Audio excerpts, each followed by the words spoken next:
Consumers are getting more sophisticated, and they're understanding as they sit in their cars for an hour and a half on the way home to see their children, and they get home and their children are already asleep, that they've been sold a lifestyle that isn't all that it was cracked up to be.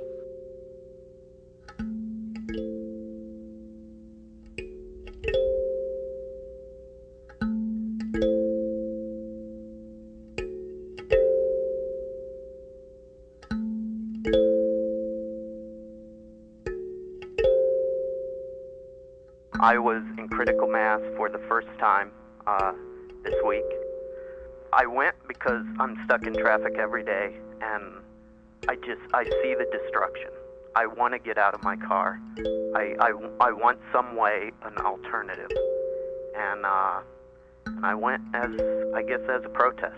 That's why I went. When I was there, it was absolutely fantastic.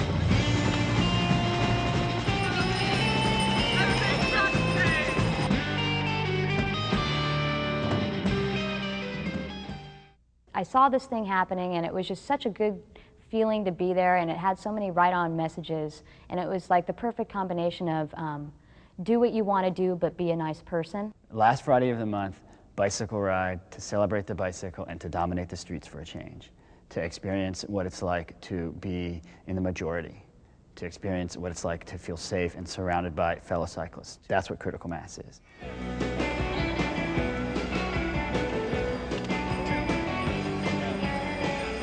It was great because then people would notice bicyclists, that we do exist, whereas before, bicyclists were just kind of a rare anomaly, an annoyance out on the streets. And it was a situation where we were very visible. We obviously knew what we were doing. We were taking control of the situation, and people started noticing us. I didn't count on the cop participation and how overwhelming that would get to be, and that it would be so big in the, power's eyes that it would actually need to be contained. Like, that whole dynamic I did not envision. I didn't think we'd be like, riot in San Francisco, newsworthy top headline kind of stuff. I had always pictured it just kind of eventually growing and growing, and of course you daydream about the utopia society where everybody just rides their bike to work, and of course I thought that critical mass would do that. The notion of public space was also important to see if we could establish something on the street, a space where people could get in front of each other and actually converse and talk and interact. And the streets had become not so much a place that was had any community anymore. It was only a place to drive, and everybody's driving and everybody's in their car, and it's pretty much the same as the next car, and it's the same steering wheel, go home, see the same sitcom and everything, but everybody's doing the same thing, but they're doing it alone. And if we could get out on the bikes and be in the streets, dozens, hundreds strong, well then there's something happening there. There's a space created that, it's temporary and it's even moving. And it was an experiment. People always assume that critical mass is fundamentally and crucially about bicycling. Well, yes, it is. It's sort of inescapably about bicycling, but to reduce it to bicycling is also to miss the crucial elements of it. This exhilaration, this open-endedness, the human creativity that was sort of unleashed by this experience, I think has as much or more to do, really more to do, with being a new kind of public space. It was crashed.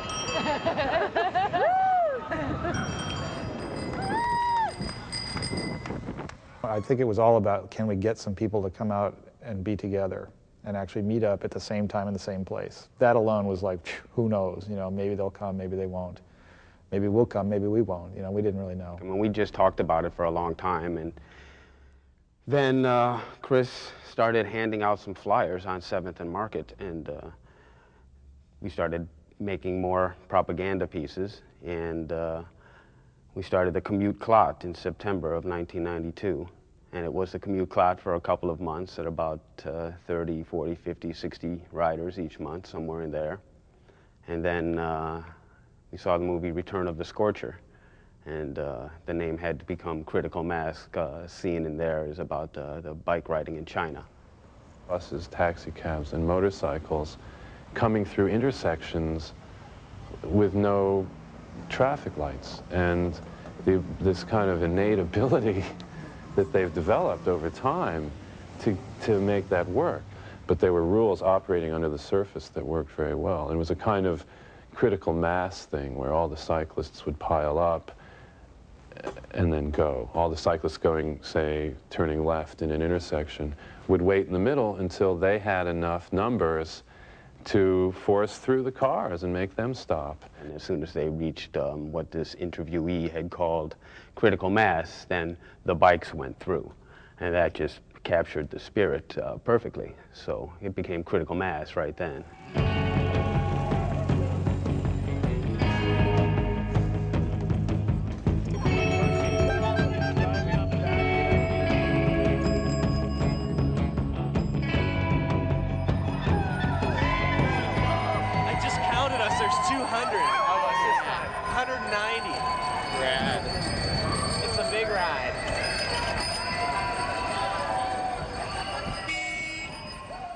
Well, first off, critical mass was just created as a social space. There was no real objective except to ride home together. But a lot of times you did a circuitous route and you just enjoyed people's company. And that was the whole thing. You got to keep the ride fun or people aren't going to keep returning. So you don't want this political dogma to wear people down. You just want to make it fun, and whoever wants to bring their political dogma and have their political dogma subset group did it. There isn't a commercial interest. There isn't any one group that critical mass is trying to appeal towards.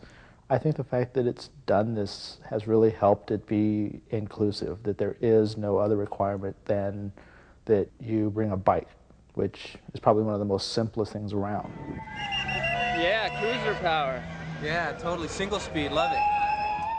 You're not contributing to buying oil or gasoline, and so you're making a statement about that.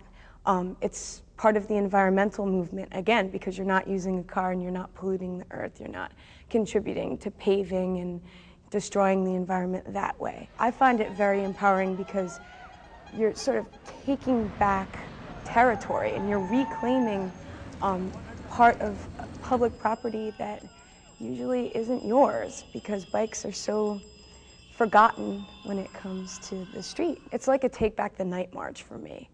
You're like reclaiming this territory that singly, by yourself alone, which is usually the way that I ride by myself, that's not my space. I feel afraid, I get harassed, I am not welcome there. And that's what bicycling and critical mass represent for me. So I think in terms of fine-tuning the experience, it was about what can we do to maximize our safety as we do this rather unusual thing, fill the streets with bikes, which led me right away to say, well, the red lights are obviously not relevant to us, other than if you come up to a red light, you better stop. But if you come up to an intersection and you enter it and the light turns red, the safe thing to do is for the bikes to stick together. And so there was a whole concept of trying to stick together and hold the density of the mass together, and to protect us from the side traffic, which is where the whole corking concept started. So we would get off our bikes and stop right in front of the first car and talk to the people in the car. And usually you could get a conversation going with them, and it was all it took, 2 minutes, one light usually, and everybody was passed. And if there was people honking in the background, it was kind of a problem. So we made signs that said, "Thanks for waiting," on one side. And when the honking started, we turned it over, and on the other side it said, "Honk if you love bicycles." So then like the whole string of cars, you could just see them all start laughing inside their cars, and then they just didn't care because it was like the party was transferred, you know? So we just all like start laughing at them, laughing at us, and it was a riot. That's a much more effective way of making your political point, is to get people to actually change how they think, as opposed to merely, you know, making them firm up in their hatred or anger for you being in their way, or asserting that your way of life is better than their way of life, or all those kind of issues that are essentially revolve around guilt and admonitions and bad feelings. No, all those things are mistakes, political mistakes. And if you go into those kind of emotional spaces, you're going to get predictable responses. And the trip about critical mass was absolutely to create an unexpected and predictable space with unpredictable consequences and unpredictable reactions, both for people in it and people outside of it. And that's probably a big part of the magic at the earliest points, was that that worked so well right away. Basically, we came up with a lot of techniques, and they mostly worked pretty well. I mean, we had to deal with a lot of internal issues inside of the ride, too, like the kind of people who were attracted to coming. You certainly got a lot of young, angry men right away, people who were spoiling for a fight. You know, we would characterize them as the testosterone brigade, because they would just be, you know, these guys would come and they'd want to go and, you know, have a big fight with people in their cars, or have a big fight with somebody, you know, the cops or whoever. And not that they would actually do it, that was rarely the case. But it was a certain kind of antagonistic energy that they would bring to bear on the situation. And that was part of the reason we really were very focused on promoting it as a celebration and not as a protest. And so the people who brought their angry protest energy there were encouraged to take it elsewhere, or to just get into a different spirit.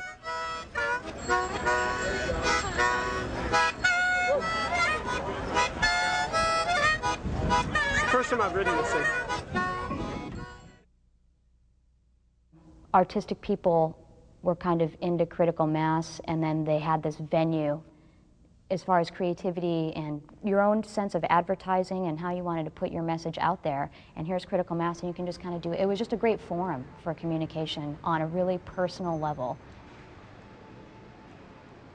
Mobility is something very exciting, very rewarding. I mean, that's the way we devised to punish people, is to put them in a room and not allow them to move for years on end, you know, in a prison. So moving about is super exciting. It's like one of the most exciting things. So therefore, to look at how a society chooses to move about within the realms of their territory is very revealing about, you know, what type of society it is. You know, and that in a place like downtown San Francisco, a thing like critical mass should sort of appear out of the blue, for most people out of the blue, is super exciting, you know, in terms of a document of how many people there were that were thinking differently at the same time, and in touch with a bunch of other people that were thinking differently with them in the same direction, you know. So I guess I use like traffic metaphors a lot because of that. I spent quite a bit of time studying billboards, or just looking at billboards first. After I did that, I started noticing these other things that were also out on the street that were even simpler and more direct and kind of more authoritarian, that told you what to do, and if you didn't do them, you can literally get hurt, die, or be fined by society, you know. And since most of the way I encountered these things was be on foot or on a bike, you know, it even made less sense to me, you know, like a one-way street. It's clearly like a cultural determination, a rule, you know. It looks just like any other street, you know, you can zigzag, you can walk, you know. So that seemed like a rather loaded way to communicate, because people are already, when they look towards a sign, they're ready to see meaning, they're ready to see instruction. And so it was interesting for me to use that delivery system and replace a clear instruction with a doubt or a puzzlement. That challenges societal norms, challenges people in their car, do something until somebody says you can't, and then say, well, why not? And then open the dialogue there. And that's what critical mass did. It was at the beginning of Critical Mass. It was Friday in February '93, I believe, and we wanted to create something dramatic for ourselves to express our general, irritation with the condition of street travel and roads. And getting doored is obviously a major part of that experience. And so we came up with this idea of the Chrysler Imperial car door with a bicycle hurtling into it and the mannequin flying over the top. And my co-Department of Public Art members worked on this for a couple of weeks, welding and manufacturing the whole thing. And then that morning we got together with a borrowed truck and our paper suits that we'd bought and our new logo and our new clipboard and our new work order from the non-existent Department of Public Art.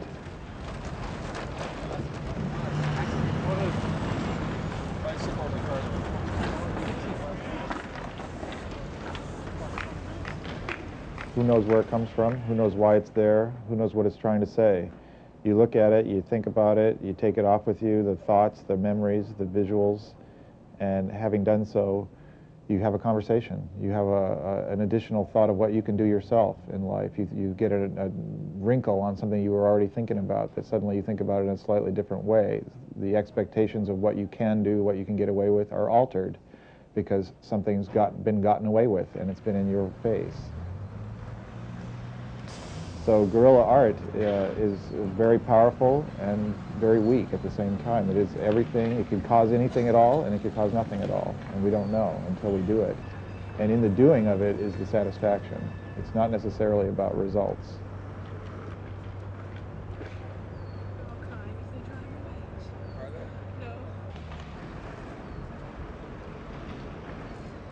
There's something about going to a large crowd of people and being able to hand out a flyer and just give it to people and hope that you disseminate information, get discussion going. But most of us have access to photocopy machines. We can go out and type up something and give it out and see what happens. Excellent. You think you might come on it next time? Yeah, definitely. Great.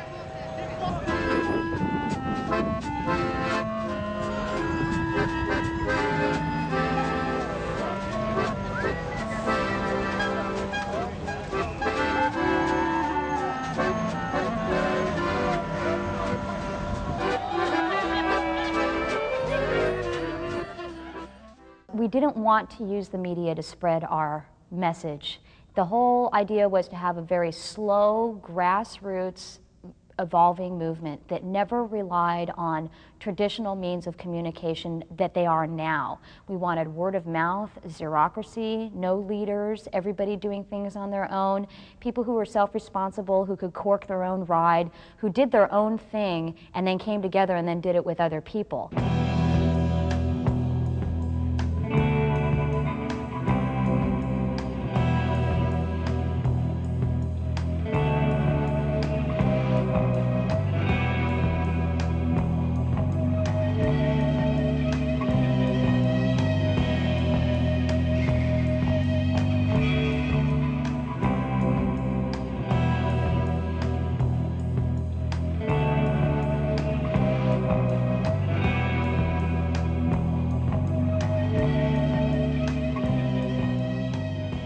Only carefully defined about what it wasn't. And by doing that, it left it wide open for all these different kinds of people to make it their own. And I saw that happen over and over in the streets of San Francisco, and it would always just give me this incredible thrill to find somebody else who I've never seen in my life stopping on the side of the street and talking to somebody else and telling them what critical mass is. And I don't care what they said, hardly even. I mean, sometimes I just outright disagreed with it, but most of the time it was just an amazing thing to see people own it. And own it as their own, something they had chosen to do and they had made it their own. And that's an incredibly powerful moment when that starts to happen on such a grassroots scale and spreads by word of mouth primarily around the city, around the Bay Area, and pretty soon around the state and around the world.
think the most amazing feeling is that the streets are much quieter.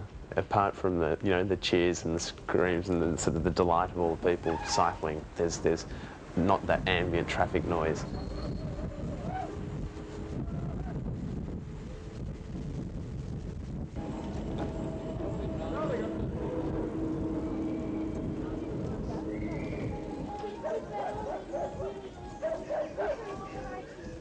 We're getting a few families and people who are just interested in people coming along to see what the hell's going on, and they're realising their own deep concern for the city, and there aren't many forums for expression of that concern.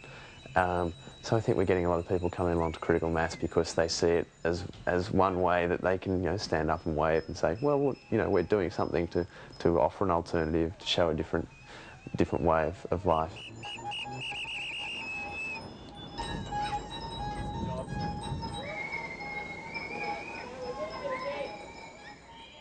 I'm sitting in the middle of a bunch of flyers related to critical mass from different places. What is this? I think that's from England somewhere. Here's LA, Chicago. Here's New York City.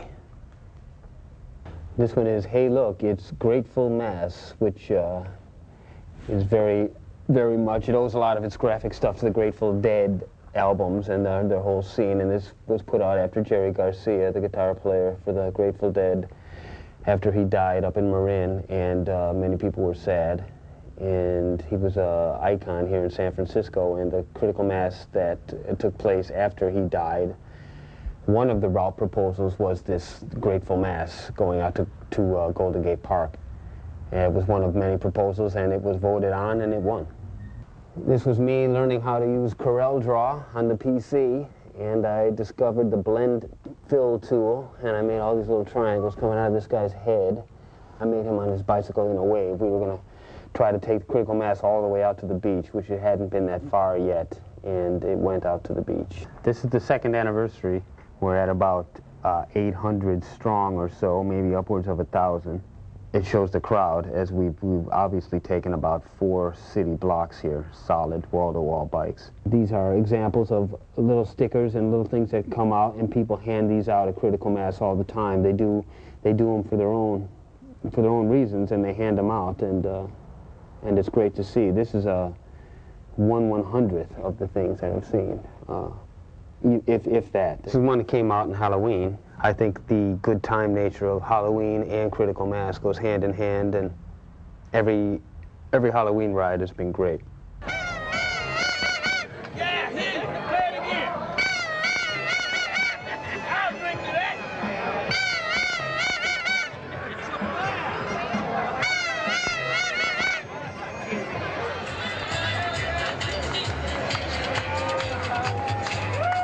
Are you a good witch or a bad witch? It's a good witch. She's on a bicycle.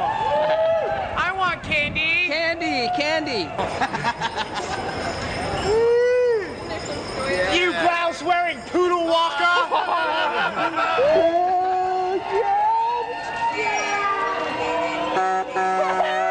Excuse me, your car needs a tune-up. I don't know what's the problem. And I don't care. My car, I can do whatever I want to. Go home. Oh, yeah, honey. Hold the mushrooms, extra anchovies.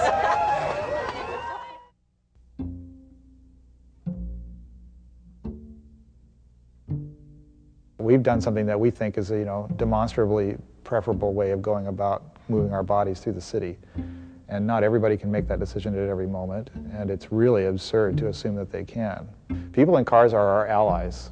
They really are. Anybody who's riding in a car is essentially a victim of the oil and automobile industries, as we have been and will be again in our lives.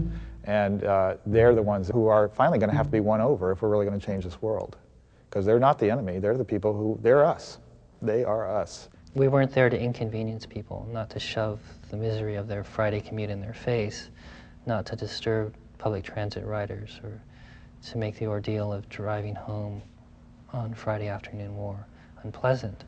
But we were, and some people saw that But a lot of people just saw the immediate reaction like, what are these stupid bicyclists doing on the road? This is ridiculous. Kind of ridiculous. I mean, waiting for traffic, trying to get through. It's a drag. My opinion is I love it. As far as the bikers messing up the city, no, lock them up, take away their bikes. No, can't break the law. It's not there. It's not, they don't own it, neither do the cars. We just get a broad range of people, but I think by and large people liked us.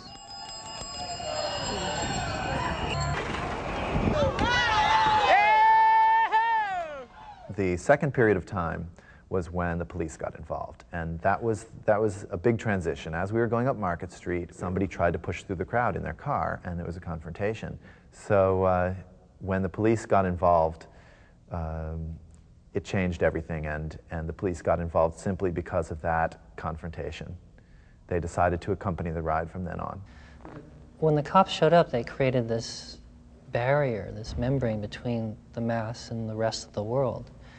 And what used to happen is we would pass out flyers to people going by to try to tell them what's going on and invite them to the situation. And what they did is they shut us off from the rest of the world. They made us into this kind of anomaly, this parade. And people perceived the situation also, which I thought was even worse, is that we wouldn't be safe unless the cops were there. That it was for our benefit. It was that there would be some horrendous collision or carnage if the police were not there. That we were incapable of creating safe streets by ourselves, which is completely untrue. Hey, what's up, Cash? Hey, they did this. I hold them fully responsible. Because there were cops, because they were angry, they made people angry. Because people got angry, somebody got out of hand, and because somebody got out of hand. That guy wasn't even out of hand. What happened? Somebody got arrested. He got arrested for making an illegal left turn. He was in the wrong lane, and he pulled the turn. Okay. If you don't pick up the pace, you'll be issued a citation for impeding traffic. You better move on. You better move on. I'm moving. You're not fast enough. You better move on. You're impeding traffic. Then get out of the ride. In the months before the July '97 ride that got so much national attention for the San Francisco critical mass, there were thousands of riders, and very few of those riders were activists, and very few of those riders knew what was happening with the rides. Very few of them had any information about how they could participate in guiding the rides in one way or another. It wasn't like the first few rides, the first dozen rides, where people brought flyers saying, this is what I think should happen in critical mass, and this is where we should go next time, and what do you think about this, and let's talk about that. Since we don't really have a route tonight, how about a destination where we all meet at 8 o'clock? And I'm taking nominations for 8 o'clock destinations. Is that okay? Is that okay with everybody? It takes being around the scene for a while to understand how to work like that, and that it's by cooperative methods rather than an authoritarian way. And it's so different from the way anything else is run that I think it's at once befuddling, but at another way it's really liberating. If you go to the front of a critical mass ride during the period of 1994 through 1997, you would see all kinds of people who were not involved in organizing the rides, and had never even thought about how the rides were organized, didn't really ask themselves, why is it that the police are at the front of this ride? And when the police would zoom ahead to block the traffic for us, they would zoom ahead too. And those people weren't there for social activism and political activism, but ironically what made the event so powerful was that it attracted people into that feeling of non-commercial public event that was so exciting to be in, that was such a break from the usual scary streets of San Francisco or scary streets of whatever suburb they came from.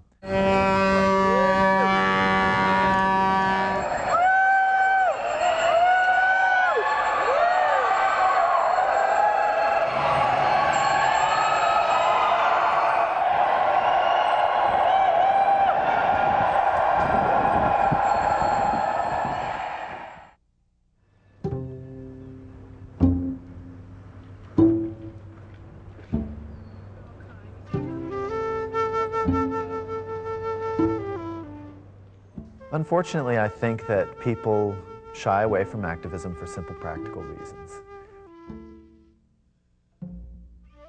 We are focusing most of our energy on material goods, and we're focusing a lot of our energy on shopping for those material goods, and we're focusing a lot of energy on making sure that we have the right material goods so that we're not scorned by others. And it's a very painful thing for us to look at because it takes away from everything else we really want to do.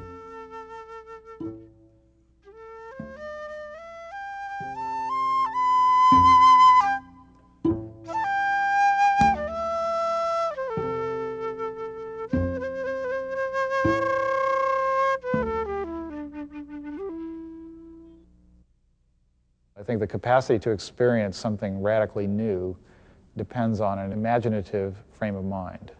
And I think that a lot of people might come to critical mass with an expectation that it's going to just be a bike ride with a bunch of people. But even then, even in the most narrow expectations, you're going to be on the street, you're riding down the street, you don't know what's going to happen. And you're going to have a tangibly different experience of the urban environment while you're moving through the city. And so there's a little bit of living that better world's experience in critical mass, which can't help but influence your imagination, because suddenly you've tasted it. You know what it's like to actually be in a new, free space with a bunch of vibrant, interesting, good-looking human beings. Anything could happen. Well, you hope it can.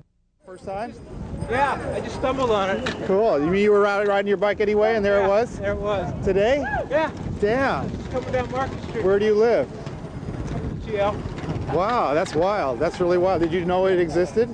I've heard of it, but I don't really know much about it at all. So what do you make of it now that you're in it? You're one of. Cool. Yeah, cool. What does it feel like? Pretty together, like a big family.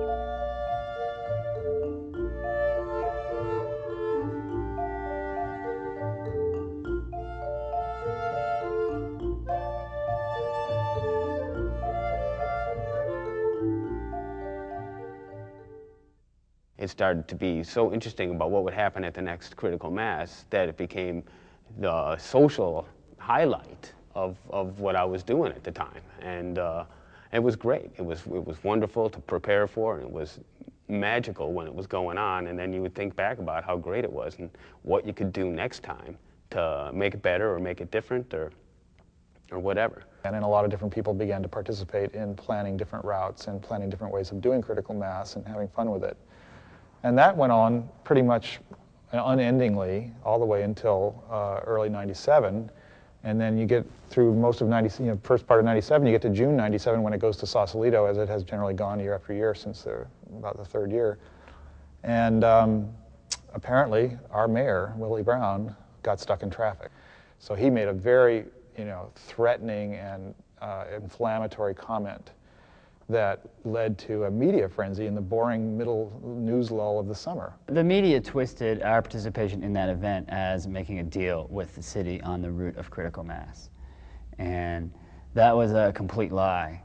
When the headlines hit the papers, the politicians needed somebody to represent critical mass so bad that they portrayed our board as representing critical mass. It was not possible for the mayor to engineer what would happen with critical mass. How was he going to stop the ride? There just wasn't any way. There's no leadership. There's nobody you can convince to say, okay, don't bring your people out here to ride. And what were they going to do? Arrest everybody? There's just too many people to arrest everybody. And I realized that, and I think the bicyclists realized that, and eventually the mayor's office began to realize that. And then it was a scramble to save face. And so that real vibrant sense of our independence was obviously under great threat in July. And we showed up down there bent on proving that we weren't answering to them or to anybody.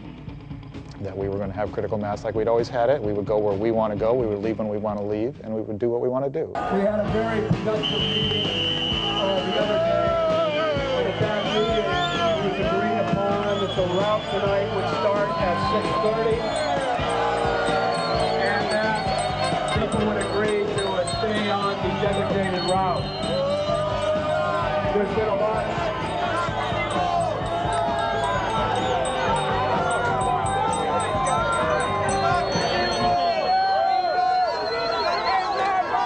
The designated route is going to start at 6:30. A couple of notes about the route tonight. First of all, and this is your route. They started welcoming us to our own critical mass. What a joke. So then Martel gets done with his speech, and then the mic becomes open through some weird mismanagement, and people start going up there and, you know, talking, and then this guy got up there, and I was, come on, like, you know, ringing my bell and going, come on, you guys, we voted on our ride, let's go, you know, shring, shring, and they would just not budge. And so I'm like, Jiminy, you know, so I hear that, like, I hear different people going on, I'm like, man, it's an open mic. Say no to the police roof. The right time from the transmitting terminal, save them. Get everybody to ohm together. Have a moment of silence. Do something where everyone can agree. Be nice to one another beforehand. You have such power to... All right. I want to all start singing together. One big long ohm, you know, maybe something peaceful, something altogether joyful, perhaps. No, get out of here! And it's like, get up! And I'm like, oh my God, you know, I mean, come on, we got this energy and you want to sing a song, which is beautiful in its own way, but it just wasn't the moment, you know? I'd just like to say that we've had a vote, and I think that you guys need to wake up to something, and that is that critical mass is not about the police. Yeah. It's about bicyclists. Yeah. And if we want to ride on a route that we chose, we have the right to do that. We will not have to worry about facilitation if you take responsibility for intersections. You stop if you're worried about getting ticketed. It's not beyond your reach. We voted on it, so let's get out of here and ride our ride. They said, let's go right now. And everybody just stood there, oh, what do we do now? And they wouldn't leave. There was a lot of us who were agitating very hard for that in the crowd, but there was this dynamic of passivity. You put a stage out in front of people with a sound system, they're going to stand there and stare at it until they're told to leave. In about 10 minutes, you're going to start a typical San Francisco event. You're going to move around the city. You're going to enjoy yourself. And you're even going to tolerate those who don't want to hear others speak. I'm delighted that the bicyclists of San Francisco sat down with the city and with themselves for the purpose of putting together a program that will consistently make San Francisco the most livable city in the country. I hope you can follow the route. I hope my officers and all others who are assisting, including your monitors, will be as effective as they need to be. Have a good ride.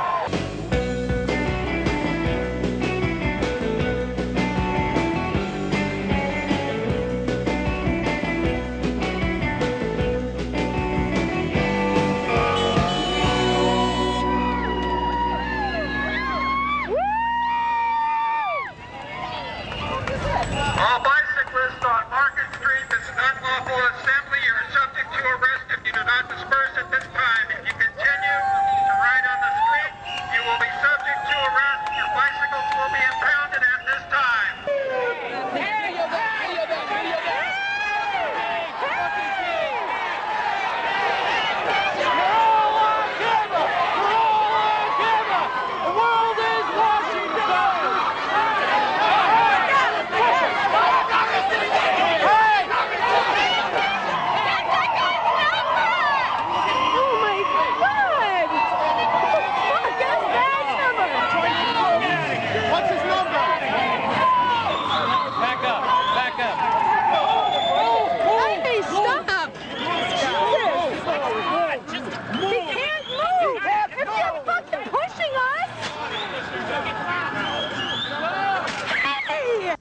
I was in the middle of that police riot, and I really had no idea what was going on. And I captured the whole thing on video. And as soon as it was over, I was on the phone trying to get in touch with Channel 5 and Channel 4 and all of the mainstream news media. People did not know that that happened because Channel 2, Channel 4, Channel 5, and Channel 7 did not use that footage.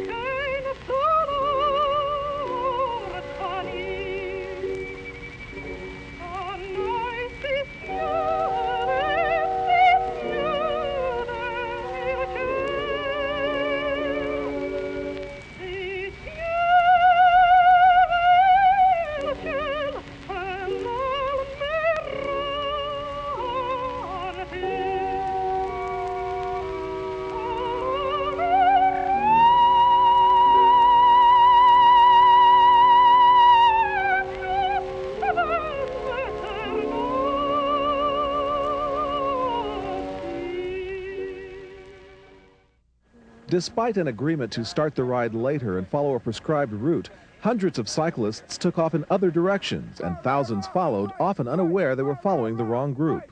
Well, obviously it was a terrible mess.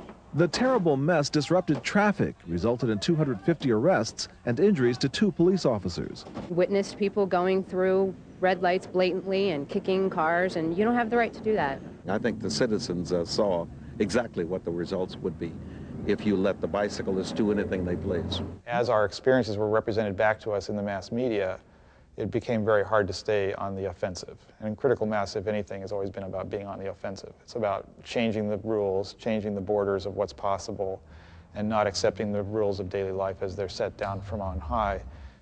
I think that their response was really like heavy-handed. And the mayor's attitude in this one was the same way, that it was that like the critical mass inconvenienced him and some other people, and because so many other people drive, that we're going to stop critical mass. What was reported in the papers after the July ride the next morning was that 250 people had been arrested. It turned out that that number was actually greatly inflated. Only about 110 people were arrested. Of those 110 people, the vast majority of them were arrested in what I call an illegal sweep. They were all arrested at the corner of Sacramento and Montgomery when the police just cordoned off the street and collected all the bicyclists that happened to be riding in that direction, surrounded them, arrested them, and took them all to jail. And in not a single one of those cases was there a conviction. None of those people were convicted. One of the cases that I personally handled that was a misdemeanor case was of a girl who was arrested for assault on a police officer. And the videotape showed that what the officer had written in his police report wasn't true.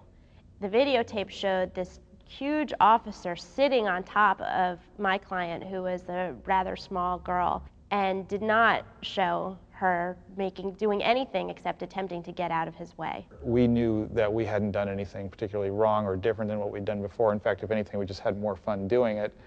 And yet all these lies, this incredible frenzy of outright falsehoods was being broadcast and disseminated throughout the press.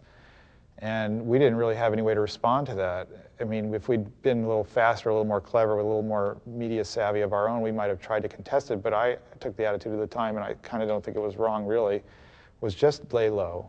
This stuff will blow over, and everybody's going to forget about it. Pretty much a year later, I can say that that was true, that did happen that way, and now we're back, and we're back in large numbers, and we're having the same fun we ever had, and most of us never stopped. It's neat.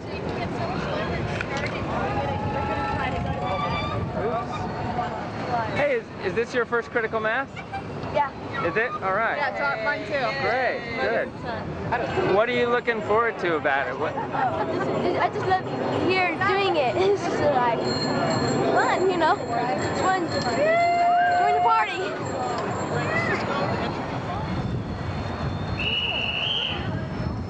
I love this.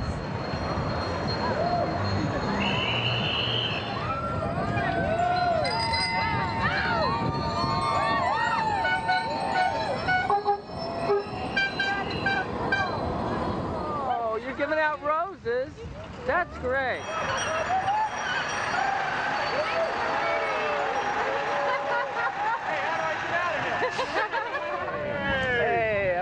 was on the one where we got arrested, me and my boy right here. Oh, really? Yeah, we were down, man. We were like, You guys hey. both got arrested? Yeah, and our other buddy that's back here, because they say we were like unlawful assembly. Yeah, failure to Yeah, disperse. you guys look really bad.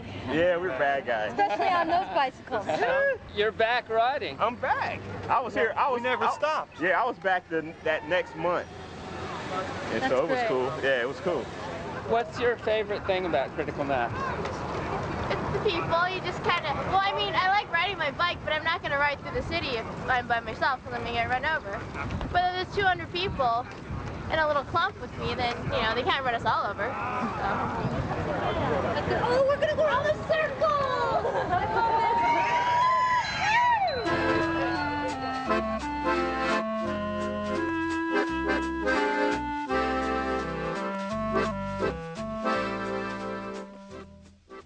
In 1991, before critical mass, there were not that many bikes out there. And today, there are so many. And any given day you go to Market Street, you're going to see clots of 10 to 20 to 30 bikes riding by during the rush hour in either direction, routinely, absolutely normal every day. And that's going to influence anybody, child or adult's sense of the city and its possibilities. And a lot of people have taken the critical mass experience as an instigation to get on a bike. I know dozens and dozens of people who I've met personally who said, you know, thanks to critical mass, I started riding, and this is great. I've saved tons of money, I'm having a great time, I met new people, I have a whole different life. And it's changed people's lives in a really tangible way, on a very concrete sense, on a day-to-day level. And I think that's fantastic. I mean, that's as much as we could hope for. Today, tomorrow we can hope for more. But today, that's as good as it gets. And that's pretty good.